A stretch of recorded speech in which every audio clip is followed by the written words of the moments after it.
வாய்ப்புகள் விலகிப் போவதை எண்ணி கலங்கி நிற்காதே. எல்லாம் நன்மைக்கே என்று எண்ணி தொடர்ந்து விடாமுயற்சி செய். நீ இழந்ததை விட மிகப்பெரிய வெற்றி உனக்காக காத்திருக்கும். உங்கள் வாழ்க்கையை மற்றவர்களுடன் ஒப்பிடாதீர்கள். சூரியனுக்கும் சந்திரனுக்கும் இடையில் எந்த ஒப்பிடும் இல்லை. அவரவர் காலம் வரும்போது அவரவர் ஒளிருவர். முன்னேற முடியவில்லை என தலை குனியாதே. எவனையும் ஏமாற்றி பிழைக்கும் பழக்கம் எனக்கு இல்லை என்று கர்வம் கொள். தலை நிமிர்ந்து நில். ஒரு நாள் கண்டிப்பாக முன்னேற்றம் வரும். வாழ்க்கையில் மறக்கக்கூடாத நபர்கள்: பசியில் நமக்கு உணவு கொடுத்தவர்கள், கஷ்டத்தில் நமக்கு உதவி செய்தவர்கள், துன்பத்தில் நம்மை ஆறுதல் படுத்தியவர்கள், வியாதியில் நம்மை விசாரித்தவர்கள். ஒரு நாளும் மறவாதிருங்கள். அவர்கள்தான் நம் உண்மையான சொந்தங்கள். கூட்டத்தில் ஒரு எதிரி இருந்தால் நீ வளர்கிறாய் என்று அர்த்தம். கூட்டமே எதிரியாக இருந்தால் நீ வளர்ந்து விட்டாய் என்று அர்த்தம். பொய்யான உலகில் உண்மையை நிலைநாட்டுவது கடினம்தான்.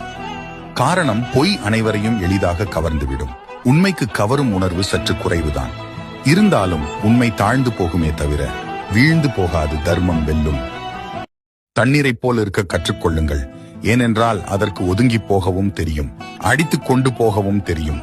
வாழத் தெரிந்தவனிடம் வாழ்க்கை இருப்பதில்லை. பாசம் காட்டத் தெரிந்தவனிடம் உறவுகள் இருப்பதில்லை. உழைக்க தெரிந்தவனிடம் பணம் இருப்பதில்லை.